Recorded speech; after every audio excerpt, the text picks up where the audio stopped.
So the Watts family crest is a rabid dog with a golden arrow shot through its foot. Yep, that's about it.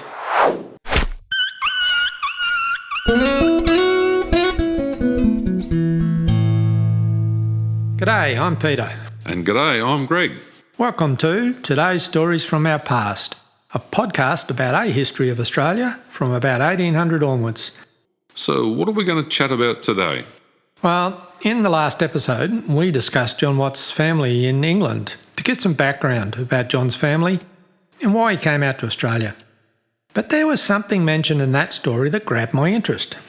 In the last episode, when we were talking about John's father, there was a report that said, in part, another part of the business of the evening was to present a handsome chair to their president, Mr. Watts, which was manufactured by Mr. Burr of Frampton, and, in the making of which, appears to have exercised his usual great ability and skill to the uttermost. The wood is from the yew tree. At the top of the back appears the crest and motto of Mr. Watts. On other parts, the words, presented to Thomas Watts, Esquires by the members of the Frampton Mechanics Institute, and also the Latin inscription, Premio Gratitudinis Largitor Fruitur. The whole, with other suitable ornaments, being carved in the wood, and altogether forms a splendid specimen of Mr. Butt's superior workmanship. Yes, that says the Watts family had a family crest and motto. Is that what grabbed your attention? And do you know anything about it? yeah, that's it. I've been down a bit of a rabbit hole looking into the family crest since then. That presentation happened in 1853, and there's an earlier reference to a crest in 1839. The Watts family obviously had a family crest back then and ever since. It has appeared on various family items. I've got a set of silver cutlery, with each fork and spoon having the crest imprinted on it, and there are other descendants who also have items with the crest inscribed on them. I hadn't taken much notice of it before, so I decided to find out. A family crest? Very posh. Does that mean you're descended from British nobility or something? Hardly, there's nothing noble about us. Aha, so you've got a coat of arms that is just one of those things you can buy on the internet? A nice printout of something with your surname emblazoned on it? No, we don't have a coat of arms. I guess that I'd better start by explaining the difference between a coat of arms and a family crest. A coat of arms is something that goes back to the days of chivalry with knights in shining armour. You had to get approval from the monarch to have a proper coat of arms. On the other hand, a family crest is a small symbol, a bit like a company logo. If you had a coat of arms, the family crest would be included somewhere near the top.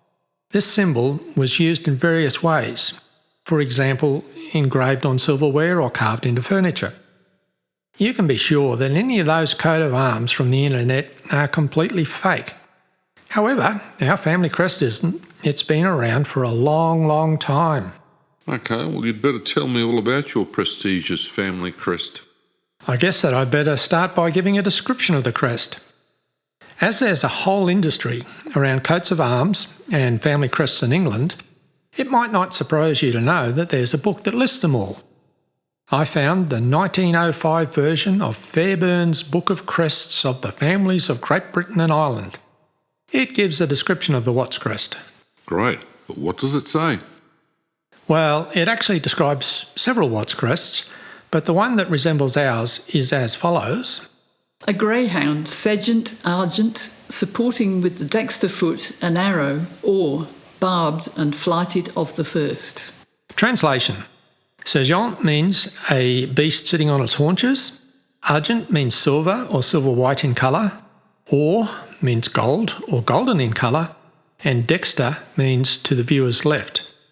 Translating that to plain English, it's a side-on view of a greyhound sitting on its haunches with one leg extended, and the paw of that leg is holding a golden arrow. Okay, that doesn't sound very regal. No, family crests aren't meant to be all that regal. As I said, they're a bit like a company logo. You use them to brand things that belong to the company, in other words, to the family.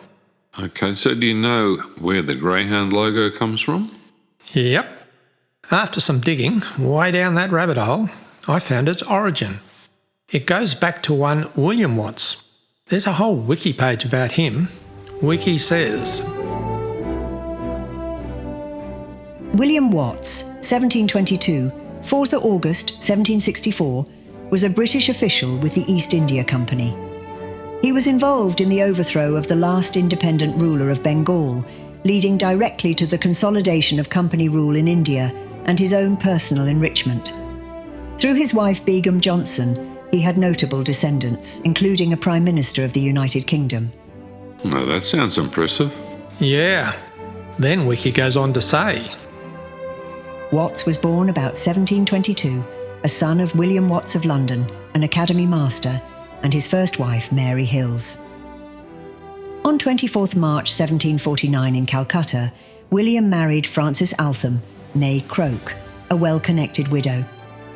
She is known to history as Begum Johnson and lived most of her remarkably long life in Calcutta, which in 1772 became the de facto capital of British India. This connected William Watts to the governors of Fort St. David and of Calcutta. Watts was chief of the Kossam Bazar trading post of the East India Company. Robert Clive made Watts the company's representative to the Nawab's court at Murshidabad. Clive engaged Watts to work out a secret plan for the final overthrow of Siraj-ud-Dowlah and to install a favourable ruler instead. Watts thus set up contact with the dissident emirs of the Murshidabad court, including Mir Jafar, Rai Durlab and Yar Lutuf Khan. Watts played a role in forging the grand conspiracy against Siraj-ud-Dowlah, which led to the Battle of Plassey. On 4th of June 1757, he visited Mir Jafar and obtained his oath of allegiance.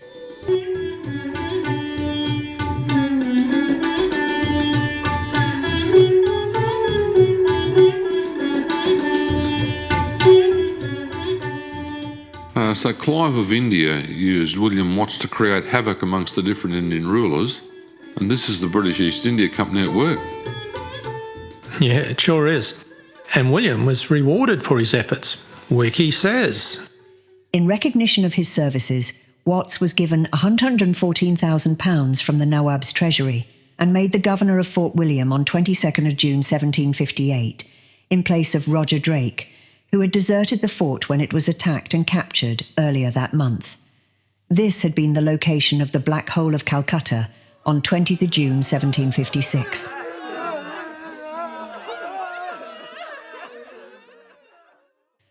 Four days later, Watts resigned in favour of Robert Clive to return to England. On his return to England, he built the South Hill Park Mansion, which lies to the south of Bracknell, Berkshire. The building is now an arts centre. Okay, William Watts was rewarded for his efforts. Did he live a long and happy life in jolly old England? unfortunately for William, no.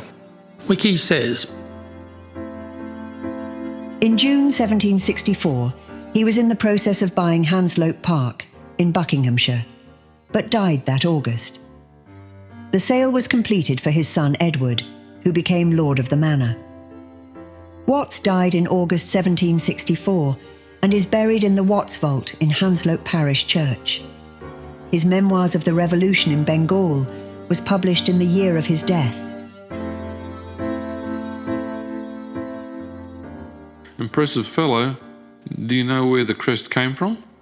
yep, there's a story, or maybe it's a legend, about how the design of the crest came about. While in India, a rabid dog attacked William Watts. He was only saved from a mauling, or worse, death by rabies, by the action of a bystander who fired an arrow through the animal's paw, thus saving William. As a sign of his good fortune, William had the representation of the hound with an arrow through its paw incorporated into the family coat of arms. So the greyhound on the crest is not holding an arrow, the arrow is shot through its paw. So you're saying that you have a family crest and it's a rabid dog with an arrow shot through its foot? Yep, that's us. Okay, well that explains it. The wiki says that he is buried in the Watts vault in the Hanslope Parish Church and that he bought Hanslope Park in Buckinghamshire. Did you look into that? Yep. With some quick Googling, I found pictures of the parish church. It has a spire, and on top of the spire is a wind vane. The wind vane is in the shape of the family crest, greyhound with the arrow, and it's gold-plated.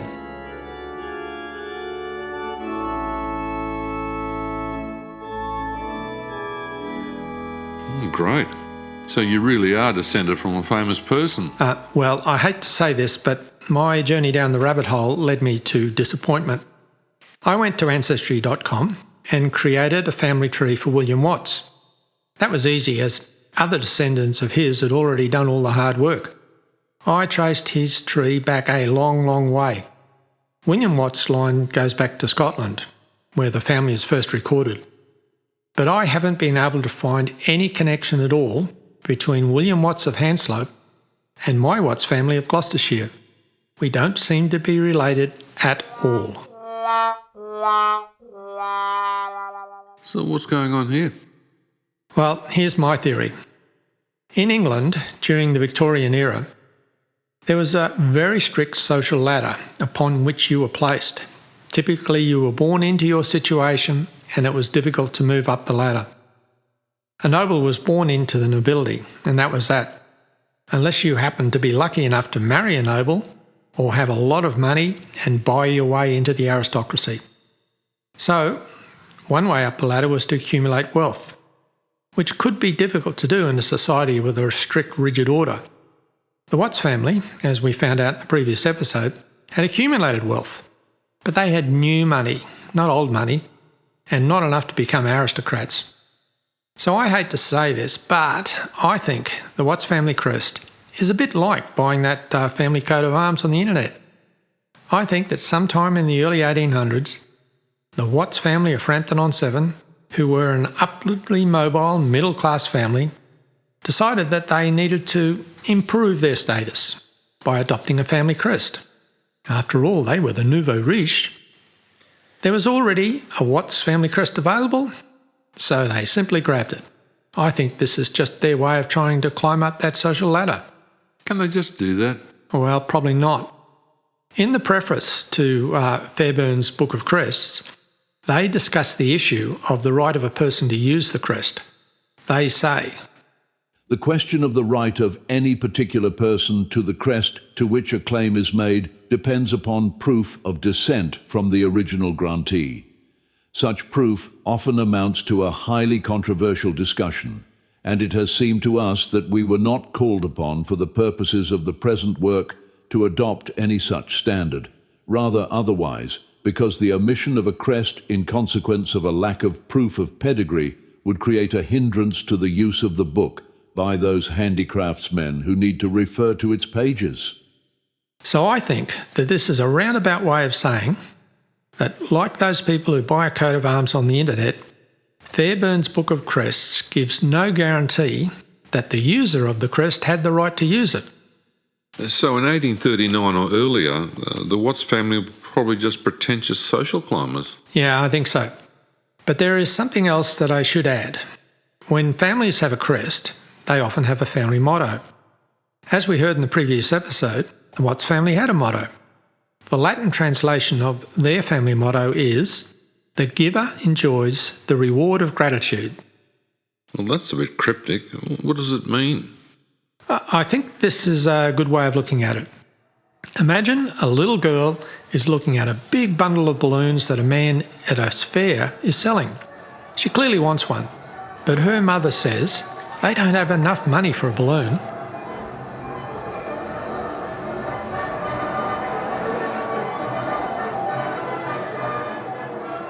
A stranger hears this, buys a balloon and gives it to the child. The little girl's face lights up with joy. She says, "Thank you," so brightly and sincerely that the stranger has a smile on his face and a bounce in his step all day long, just knowing he made the child happy. Her gratitude is his reward. I think this motto completely suits the way in which the Watts family operated in their village. So even if they purloined the crest, they have adopted a motto that is really reflective of them.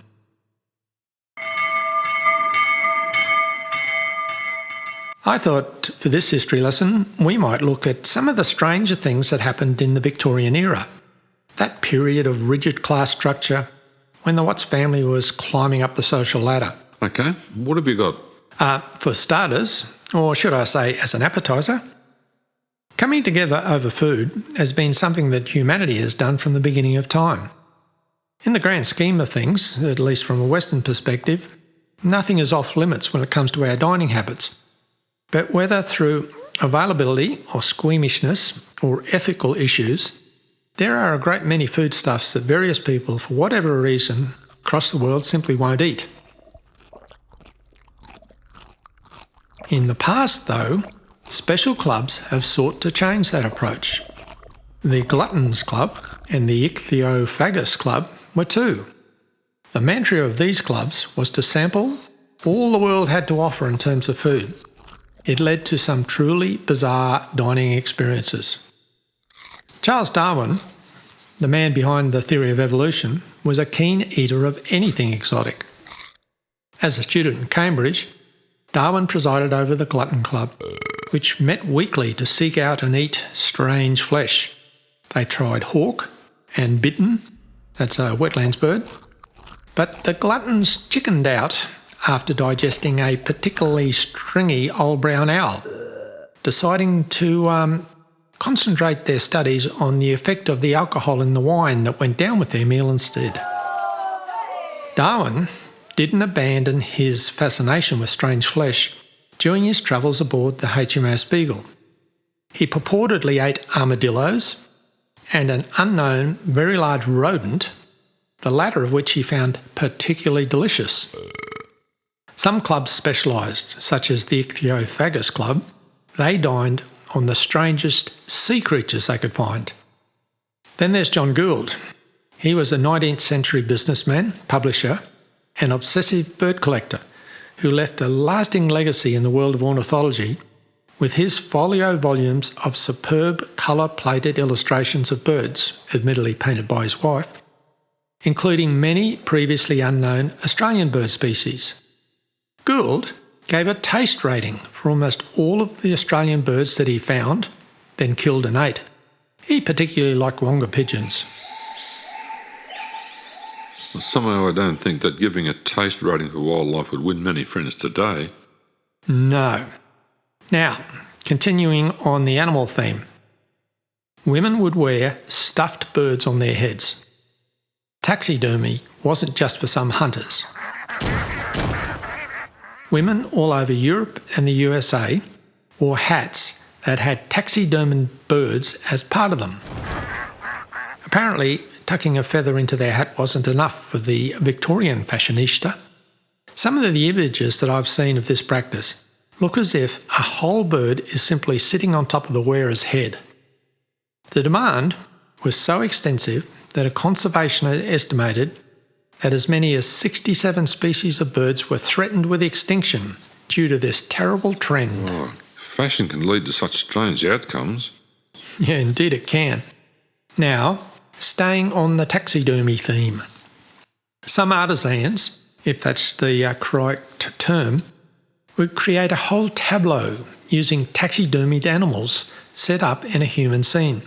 For example, a whole family of stuffed guinea pigs dressed up and sitting around a miniature kitchen table.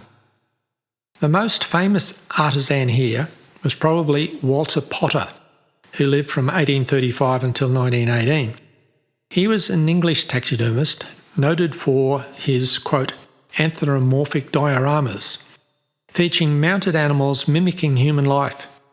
He displayed these at his museum in Bramber in Sussex. The exhibition was a well-known and popular example of Victorian whimsy for many years, even after Potter's death. Gee, that sounds really tacky. Yeah. And here's an even stranger Victorian oddity. Some wealthy Victorians kept people in their gardens as living garden gnomes. Garden gnomes are already pretty weird as far as I'm concerned, especially when people have extensive collections of them, or they carry them around the world with you. If you lived during Victorian times and were affluent enough, and perhaps a little bit insane, you would keep an old man as a sort of a pet in your garden. These hermits were often forbidden from grooming themselves and would live in nooks and crannies in the garden. In most cases, they weren't even allowed to speak. Now that's just plain weird. Okay, well that's a bit of a distraction. I think that it's time now to get back to the story of South Australia. Yep. In our second to last episode, we discussed John Watts' background and, in particular, his father and his family values. One of the reasons why John's father was happy for John to go to South Australia was that his old friend, Dr. George Mayo, was already in the colony. So in the next episode, we'll talk about Dr. George Mayo. Thank you. Thanks for listening. So it's goodbye from me. And it's goodbye from me.